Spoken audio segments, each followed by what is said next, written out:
할렐루야. 아멘. 약속대로 우리와 늘 함께 하시고 여기까지 도우신 우리 하나님을 찬양합니다. 아멘. 우리 다 같이 이렇게 인사했으면 좋겠습니다. 2024년 하나님께서 도우셨습니다. 이렇게 인사하겠습니다.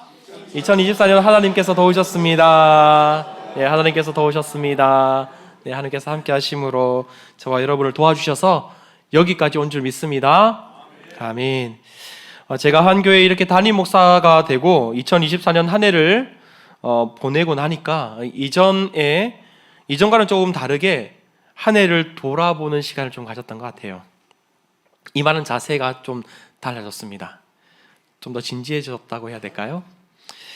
설교를 준비하면서 2024년을 어떻게 보내었는지 생각해 보았는데 하나님께서 한 해 동안 주신 말씀은 무엇이었나?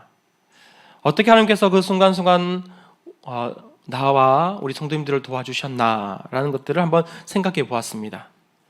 어떻게 여러분과 주님의 몸된 교회로서 이 교회를 시작하게 되었는지도 생각해 보았습니다.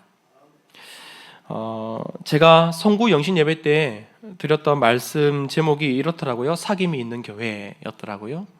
말씀을 나누면서 한 해를 시작하면서 그리스도 안에서 몸된 공동체, 곧 교회로 사귐을 시작한다는 것이 얼마나 기쁜 것인지에 대해서 나누면서 시작을 했고요.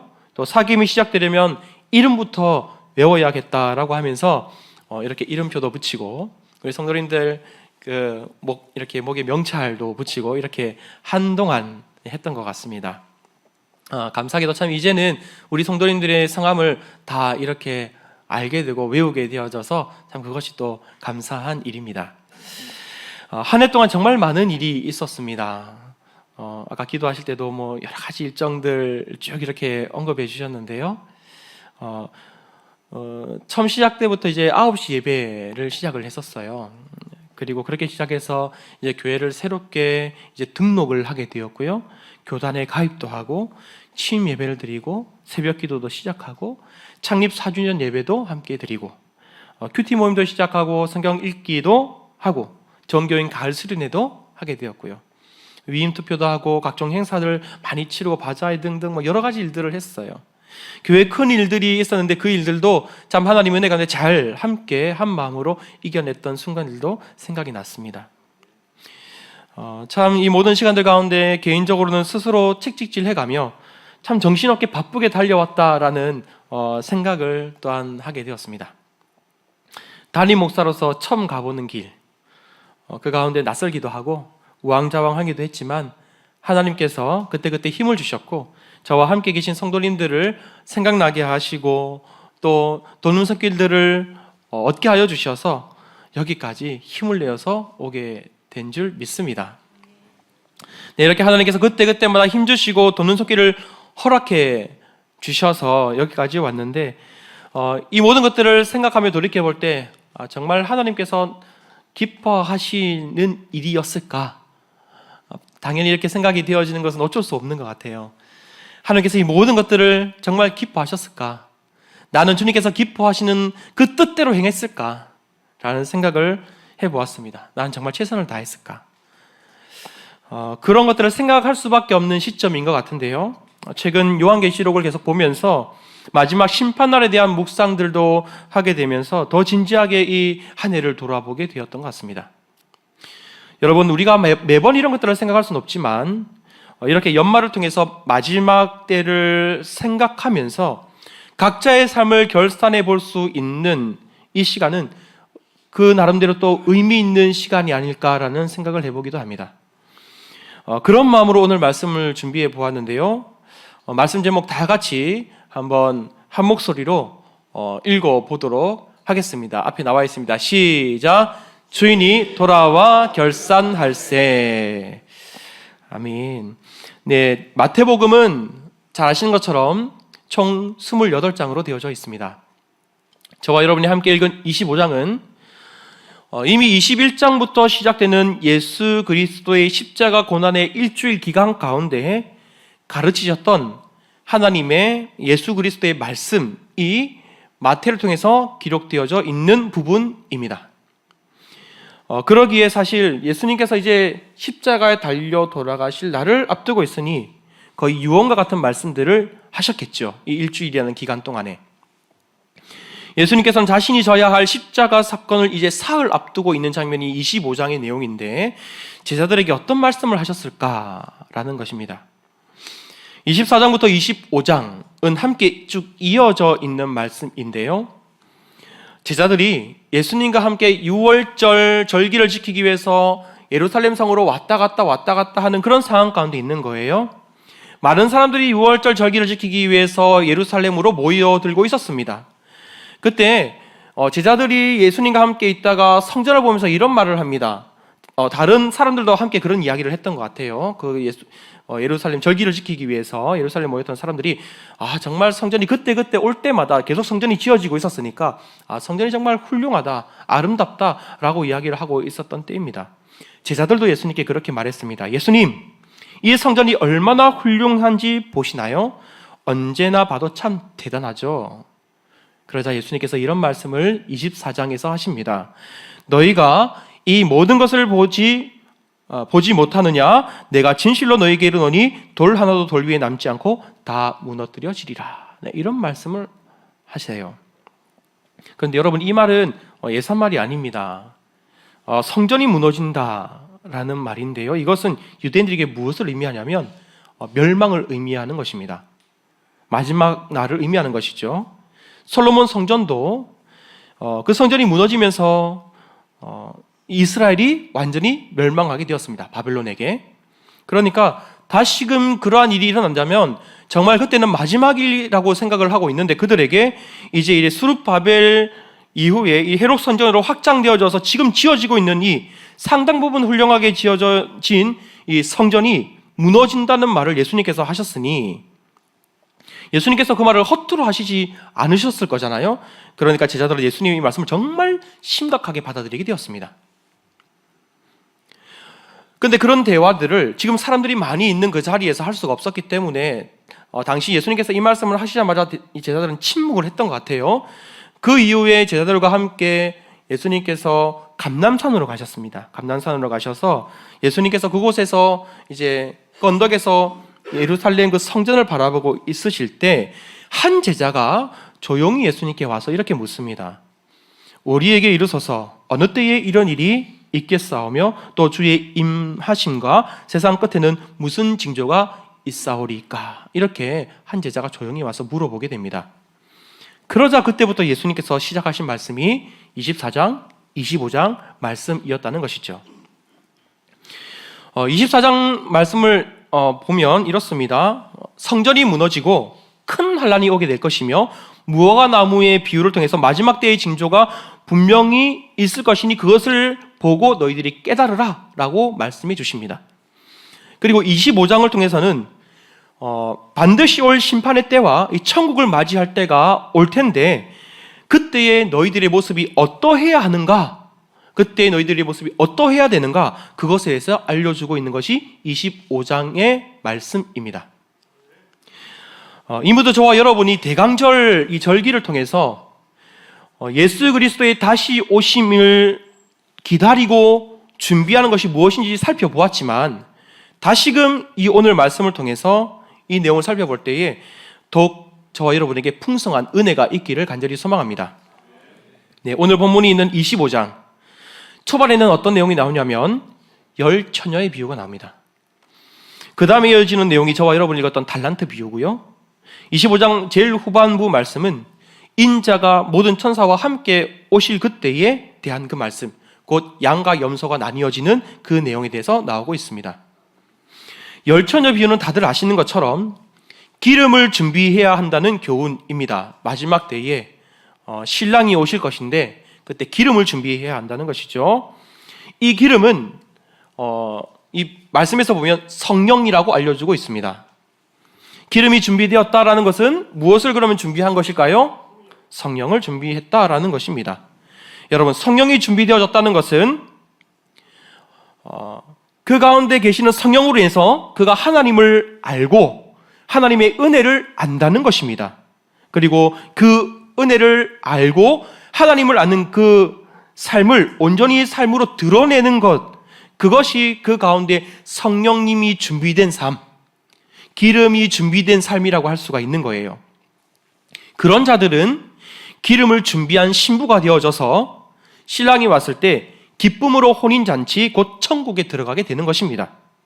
그러나 그렇지 않은 자들은 문 밖, 천국 밖에서 슬피 울게 된다라는 것이 이 열 처녀의 비유를 통해서 알려주는 하나님의 말씀이신 것이죠. 그리고 나오는 내용이 저와 여러분이 읽은 이 달란트 비유입니다. 정말 잘 알고 있는 말씀이죠.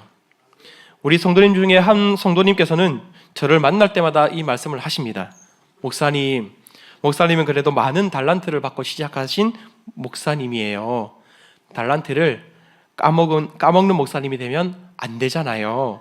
목사님, 목숨을 걸어야 합니다. 이렇게 목숨을 걸어야 된다고 말씀하세요. 최선을 다해달라는 말씀이십니다. 그렇겠죠? 부흥을 함께 경험해보고 싶으시다는 말씀이신 거예요. 이 말씀을 들을 때마다 저는 저의 사역을 한번 돌아보게 됩니다. 나는 정말 최선을 다하고 있는가? 나는 정말 목숨을 다하고 있는가? 혹 나는 이 본문에 나오는 한 달란트를 받은 사람처럼 땅에 숨겨놓았다가 마지막에 주인이 결산할 때 그때 그 한 달란트를 그대로 들고 가는 사람처럼 그런 사람은 아닌가? 그 집사님 말씀하실 때마다 돌아보게 됩니다. 그러다 보면 어떤 눈에 보이는 현상으로 인해서 눈에 보이는 현상들을 보면서 때로는 언제나 모든 이들이 그렇잖아요. 내 마음의 기준에 차지 않을 때가 있잖아요. 그러면 그것 때문에 마음이 낙심되기도 하고 그리고 힘이 빠지기도 하고 그렇게 되어지기도 합니다. 여러분, 그러나 오늘 말씀 보면 어떻게 하면 그러지 않을 수가 있는지 알려주고 있는 것 같아요. 오늘 말씀에 통해서 저와 여러분이 잘 알고 있는 이 두 사람, 5달란트와 2달란트 받은 사람처럼 저는 정말 저와 여러분이 착하고 충성된 종이라는 결산을 받을 수 있었으면 좋겠습니다. 그리고 이 1달란트 받은 자와 같은 그런 모습은 하지 않았으면 좋겠어요. 우리 말씀을 통해서 한번 깊이 살펴보도록 하겠습니다. 오늘 본문에 보면은 4사람이 나옵니다. 한 사람은 주인입니다. 그렇죠? 그리고 종들이 몇 명입니까? 3명입니다. 네, 3명. 어렵지 않습니다. 네, 어려운 질문을 드리잖아요. 이 주인이 먼 타국에 가기 전에 종들에게 자기의 소유를 맡기고 있습니다. 종들은 각각 서로 다른 달란트를 받고 있는데 5달란트, 2달란트, 1달란트를 받습니다. 본문을 보니 주인이 달란트를 주실 때에 어떻게 주고 있냐면 각각 그 재능대로 주셨다라고 합니다. 어떻게 주셨다고요? 각각 그 재능대로 주셨다. 네. 그 가진 재능대로 준 달란트, 앞서 말씀드린 것처럼 5달란트, 2달란트, 1달란트인데요. 참고로 이 1달란트는 일반 노동자 한 사람이 20년 동안 아무것도 쓰지 않고 그냥 모아야만 모을 수 있는 재산의 크기라고 양이라고 합니다. 그러니까 첫 번째 사람은 100년 동안 일할 사람이 재산을 받은 거예요. 네, 100년 동안 안 쓰고 모아야 얻을 수 있는 그 재산. 그리고 두 번째 사람은 40년 동안 일하고 안 쓰고 모아야 될 그 재산을 받은 사람이에요. 마지막 한 사람은 그래도 1달란트 받았다 해도 몇 년 동안 20년 동안 안 쓰고 모아야만 얻을 수 있는 재산을 받은 그 사람이 나옵니다. 그러니까 1달란트만 받았다 해도 어마어마한 것이죠. 그런데 저와 여러분이 주목해야 할 내용은 무엇인가? 얼마나 받았느냐가 아니라 주인이 각각 그 재능대로 주셨다라는 사실에 주목을 해야 할 것입니다. 여러분, 재능이 없으면 그 일을 감당할 만하지 않으면 하나님께서 주신다 안 주신다? 안 주신다는 겁니다. 다른 말로 감당할 만큼 달란트를 주신다는 것이죠. 여러분, 저와 여러분도 다 각각 하나님께 감당할 만큼의 달란트를 받은 분들인 줄 믿습니다. 아멘. 어떠십니까? 여러분 각자 스스로 하시기에 각자 나는 얼마만큼의 달란트를 받으신 것 같으신가요? 저는 저보다 훨씬 더 많은 달란트를 가진 것 같은 사람을 볼 때 질투를 느낍니다. 여러분 어떠세요? 그런데 최근 어떤 목사님들의 그룹을 만나고 있습니다. 2025년을 준비하면서 공부도 해야 되고, 그래서 한 목사님을 만났고 그 목사님을 통해서 또 수많은 많은 목사님들을 만나고 있는데요. 먼저 저를 아셨던 분이 이제 그 많은 목사님들이 계신 곳에 가서 저를 이렇게 소개를 하더라고요. 목사님들, 여기 대형교회 목사님이 오셨습니다. 이렇게. 제가 대형교회 목사님이래요. 네, 감사하네요. 아멘입니다. 어떤 마음으로 그렇게 소개를 해주셨는지 잘 모르겠어요. 뭐 부러워하는 마음으로 그렇게 말씀하셨나? 그런 생각을 해보았는데, 실제로 이야기를 해보면 다들 각자 하나님께서 맡겨주신 그 사명의 일을 가지고 내 일은 하나님께서 나에게 맡겨주신 일이다라는 그런 자부심을 가지고 일을 하고 있는 분들이셨습니다. 그렇습니다. 그것이 가장 중요한 것 같아요. 어떤 상황 가운데 있더라도 지금 내가 하고 있는 이 일은 하나님께서 나에게 맡겨주신 일이다 라는 그런 자부심을 가지고 살아가는 것, 이것이 중요한 것 같습니다. 그래서 어떤 목사님께서 이렇게 말씀하시더라고요. 여러분, 지금 감당하고 있는 일이 힘드십니까? 그런 질문을 하시고 나서 이렇게 이어서 말씀하셨습니다. 여러분, 하나님께서 감당할 만하기에 주신 것입니다 라고 말씀을 하십니다.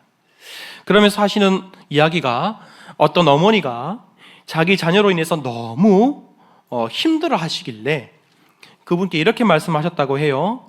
하나님께서 어머님이 아니면 그 자녀를 감당할 수가 없기 때문에 그 아이를 주신 것입니다. 만약에 다른 사람 같았으면 벌써 나자빠졌을 것입니다. 이렇게 이야기를 해주셨다고 해요. 여러분, 하나님께서 감당할 만한 일이기에 저와 여러분에게 어떤 일을 맡기신 줄 믿습니다. 아멘. 각자 가진 그 재능대로 일을 맡기셨다는 것, 저와 여러분이 꼭 기억할 수 있기를 원합니다. 그렇게 주인이 맡긴 것들, 그것들을 가지고 이 종들이 어떻게 하는지 이제 저와 여러분이 살펴보았으면 좋겠어요. 16절, 17절을 보면 5달란트와 2달란트 받은 자는 그것을 받은 즉시 가서 뭐 하고 있습니까? 장사하고 있습니다. 그래서 각각 5달란트와 2달란트를 주인이 결산할 때쯤에 남기게 되었고, 주인이 왔을 때는 그것을 주인에게 드리고 있습니다. 그리고 그들은 동일한 칭찬을 받고 있는데요, 21절과 23절이 같습니다. 둘이 얼마나 남겼느냐에 따라 의미가 있는 것은 아닌 것 같아요. 똑같은 칭찬을 받습니다. 그래서 23절 말씀을 제가 읽어드리겠습니다. 그 주인이 이르되 잘하였도다.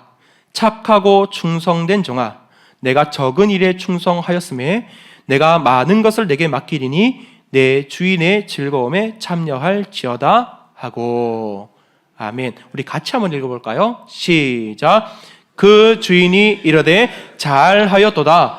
착하고 충성된 종아, 내가 적은 일에 충성하였음에 내가 많은 것을 내게 맡기리니 내 주인의 즐거움에 참여할지어다 하고. 아멘. 여러분, 저와 여러분이 이런 칭찬을 받기를 간절히 소망합니다.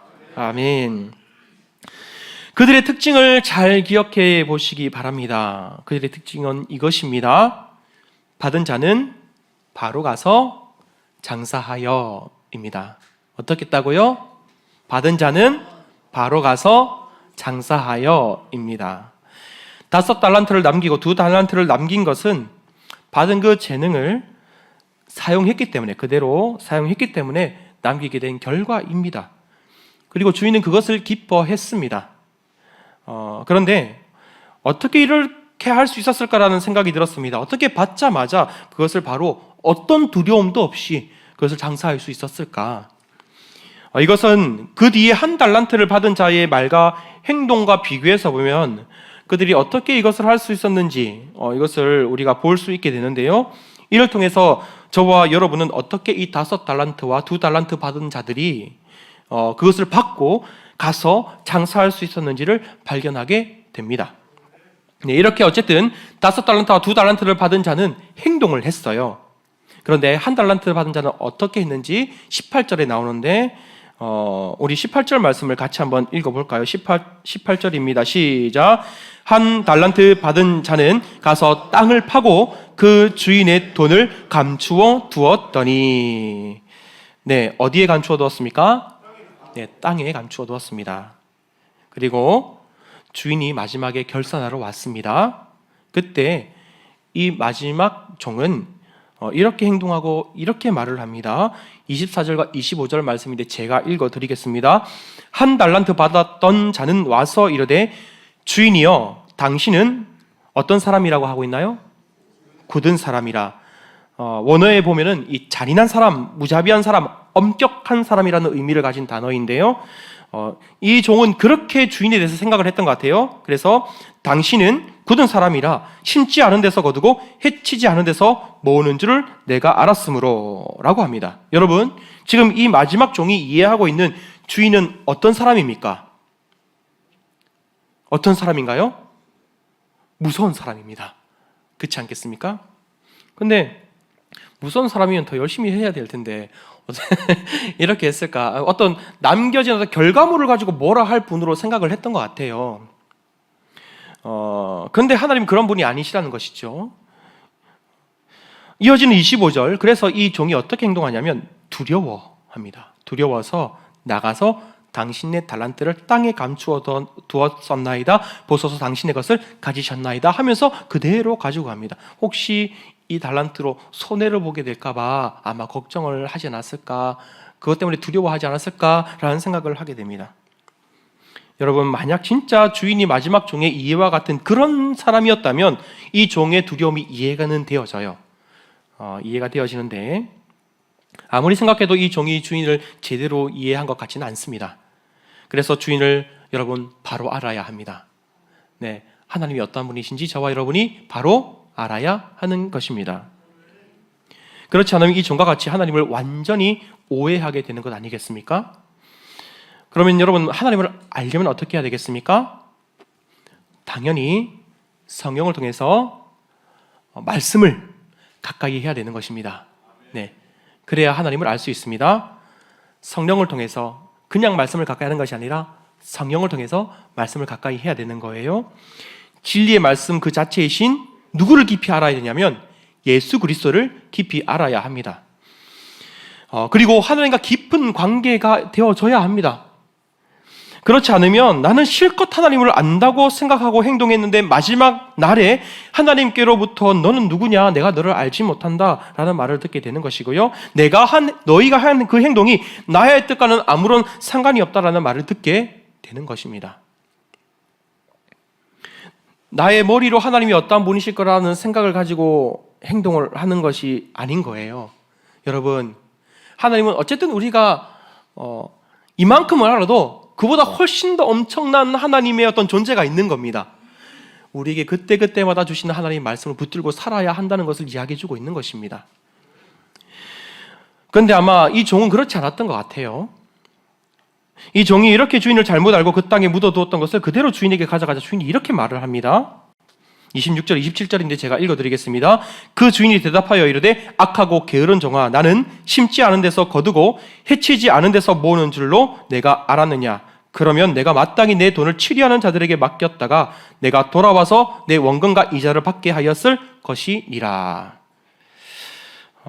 이렇게 말씀하시고는 이 주인, 이 하나님은 그 종의 재산을 다 빼앗아서 다른 사람에게 주게 됩니다. 하나님께서, 아니 이 주인이 종에게 뭐라고 말을 했나요?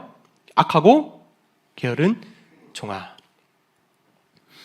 여러분, 주인을 잘못 이해하고 행동했던 그 모든 것이 사실은 악하고 게으른 종이라 평가받게 된 것입니다. 주인을 몰랐기 때문에. 그는 정말 주인을 잘못 알았기 때문에 두려워하여 그렇게 행동을 한 거예요. 그런데 앞선 두 사람은 어떻게 했습니까? 받고 가서 그것으로 바로 장사를 했습니다. 여러분, 그들은 이 장사에 대한 두려움이 없었을까요? 저는 분명히 있었을 거라고 생각해요. 그러나 그들은 이 재산을 맡기신 분이 어떠한 분인지 알았던 것입니다. 내가 혹 이것으로 장사하다가 실패한다 할지라도, 내 기준에서는 그것을 실패한다 할지라도 그것을 뭐라 할 분이 아니시라는 것을 알았던 거예요. 장사에 대한 두려움이 있었을지라도 주인이 어떤 분이신지 분명히 알았기 때문에, 주인이 얼마나 자비로우신지 알았기 때문에, 내가 이 달란트로 뭔가 장사를 해서 이것을 남겼든 어떻든 그 결과를 가지고 나에게 뭐라 할 분이 아니신지 알았기 때문에 그것을 가지고 바로 가서 장사를 했던 것입니다. 내가 얼마나 주인을 알고 바로 가서 행동을 했는지 그것을 보시는 그분으로 이 종들은 알았던 것이죠. 내가 그것을 받아서 바로 가서 행동을 하는, 주인을 바로 알고 행동을 하는 그런 것을 기뻐하시는 분들을 알았기 때문에 그들은 바로 행동을 했던 것입니다. 그리고 주인이 그만큼 맡기셨다면 그만한 재능도 나에게 주셨을 것이다 라는 그런 알미 있었기 때문에 그들은 바로 가서 행동을 했던 것입니다. 아마 이 두 사람은 주인을 정확하게 알았던 자들일 것입니다. 여러분, 저와 여러분은 하나님을 얼마나 잘 알고 있습니까? 하나님은 성경에 나오는 믿음의 사람들을 통해서 우리에게 이렇게 말씀하고 계십니다. 나를 알았으면 좋겠다. 계속해서 말씀하시고 계시는 것이 나를 알았으면 좋겠다입니다. 구약도 마찬가지입니다. 얼마 전에 저희들이 정교인 가을 수련회를 가서 거기서도 여호와를 알라, 힘써 여호와를 알라라고 했는 호세아의 그 호소를 우리가 함께 들었습니다. 신약도 마찬가지입니다. 베드로와 바울은 여호와를 알라라고 이야기합니다. 베드로가 여호와를 아는 지식에서 자라가라라고 했고요. 예수 그리스도 안에 있는 지식의 넓이와 길이와 높이와 깊이를 풍성히 알라라고 바울이 이야기했습니다. 그렇게 우리에게 권면했어요. 이것이 있어야 마지막 때 결산의 때를 정말 잘 준비할 수 있는 겁니다. 하나님을 알지 못하고, 제대로 알지 못하고 하나님의 뜻대로 나가는 것이 아니라 정말 내가 열심히 살아가는데 그 방향이 전혀 엉뚱한 대로 나아가게 된다면 차라리 늦게 가는 것만 못하죠. 엉뚱한 방향으로 가니까 점점 하나님과 멀어지는 것 아니겠습니까? 하나님의 뜻과도 멀어지는 것이고. 그러니까 가장 중요한 것은 무엇이라고요? 누구를 아는 것이라고요? 하나님을 아는 것이 있는 것입니다. 바로 그런 자가 신랑이 올 때에 기름을 준비한 자가 되는 것이죠. 그래서 먼저 하나님을 아는 것이 필요한 것입니다. 하나님을 알기 위해서는 여러분 말씀을 보아야 한다는 것입니다. 이번에 성경 통독을 완독하신 분이 14분이나 계세요. 참 감사한 일입니다. 내년에는 올해는 정말 급박하게 이렇게 했지만 내년에는 앞서 광고했던 것처럼 1월 6일부터 함께 성경 통독을 해 나갈 것입니다. 여러분, 저와 여러분이 함께 이 시간을 통해서 예수 그리스도를 깊이 알았으면 좋겠습니다. 하나님의 마음이 어디 있는지 알았으면 좋겠습니다. 그때그때 하나님께서 나에게 해주시는 말씀이 무엇인지 알고 그때그때마다 실천해 나가는 저와 여러분이 되었으면 좋겠습니다. 그것이 기름을 준비한 자의 삶의 모습입니다. 다른 것이 아닙니다. 다른 것이 아니에요.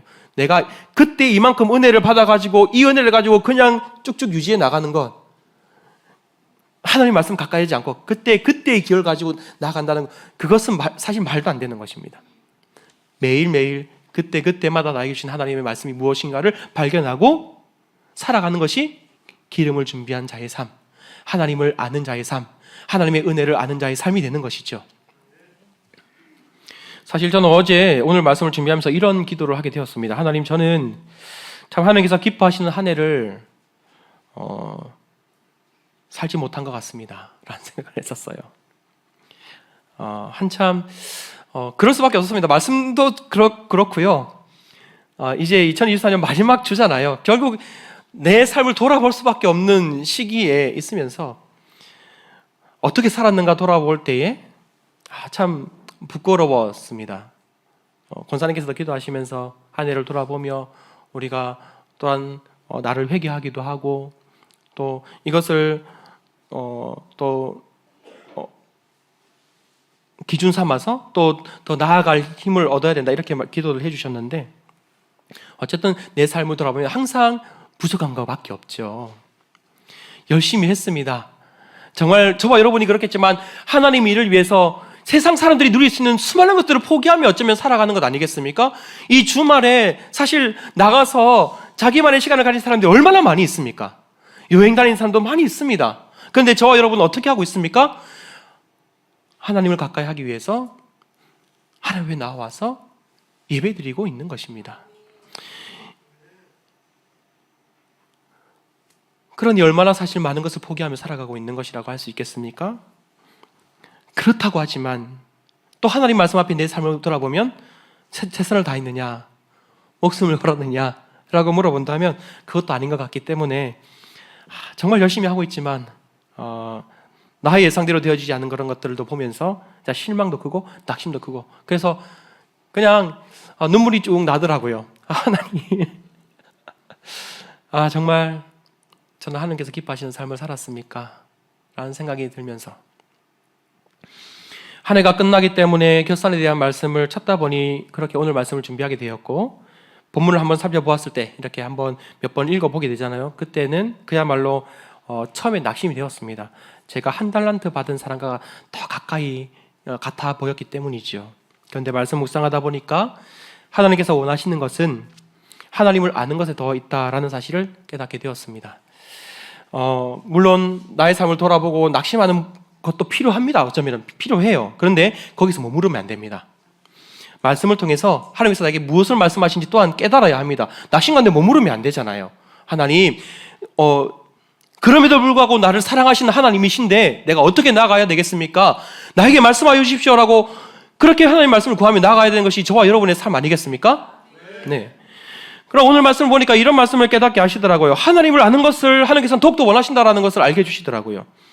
요즘 하시는 하나님의 말씀도, 아니 사실 처음부터 하나님은 이 사귐이라는 주제를 말씀을 가지고 전하게 하셨던 것도 하나님을 아는 것에 있었습니다. 하나님을 아는 것. 잊지도 않으시는 그 하나님에 대해서 묵상하게 하신 것도, 그래서 그 양이 목자의 음성을 아는 것도 결국 하나님을 아는 것에 있었습니다. 모두 다 하나님을 아는 것이 선행되어야 한다는 것이 그런 것에 초점에 맞춰져 있었다는 것, 하나님께서 그동안 저에게 묵상하게 하시고 선포하게 하셨던 그 모든 말씀들이 하나님을 아는 것에 있어야 한다는 것을 선포하게 하셨다는 그 사실을 또한 돌아보게 되면서 아주 낙심하진 않았습니다. 하나님께서 그것을 깨닫게 하시고 선포하게 하게 해주셨구나. 한 해 동안의 결과물이라고 해야 될까요? 저는 하나님에 대한 하나님과의 관계에 대한 필요성을 하나님의 뜻에 따라 정말 많이 선포했다라는 사실로 인해서 낙심만 하는 것이 아니라 또한 감사함의 고백을 올려드릴 수 있었습니다. 만약 제가 이렇게 설교자로 말씀을 묵상하거나 선포하지 않았다면 낙심으로 아마 끝났을지도 모르겠어요. 그게 저의 성향이거든요. 그런데 말씀을 통해서 깨닫게 하시니 또 얼마나 감사한 일이겠습니까? 여러분들도 이 하나님의 결산 앞에 각자의 삶을 한번 돌아볼 수 있기를 원합니다. 분명 여러분 낙심할 일도 있으시겠지만 위로와 격려를 하나님으로부터 분명히 받으실 것입니다. 그것이 무엇인지 깊이 하나님 말씀을 묵상해 보시기 부탁드립니다. 그리고 그냥 지나가는 것이 아니라 한번 주보의 빈 공간에 한번 기록해 보는 것은 어떨까요? 그리고 그것을 함께 나누어 보시면 더 좋습니다. 나눌 때에 그것이 더 우리 마음 가운데 깊이 새겨지고 또 서로를 위해서 기도하게 되고 또 앞으로 함께 나아가게 되는 것입니다. 주님의 그러한 결산 속에서 잘했다, 착하고 충성된 종아라는 하나님의 칭찬도 반드시 받게 될 것입니다. 네, 2025년은 더 풍성하게 이런 하나님에 대해서 함께 나누고 교제하고 서로를 위해서 기도하고 이런 공동체가 되어지는 것이 내년의 목표입니다. 복음으로 말미암아 사는 교회, 복음으로 말미암아 사는 교회, 내년 표어입니다. 뭐라고요? 복음으로 말미암아 사는 교회. 네, 우리가 이 복음을 우리 안에서 함께 한껏 함께 나누고 2025년 정말 주님의 은혜를 함께 나누고 이렇게 나아가는 저와 여러분이 되기를 간절히 소망합니다. 아멘.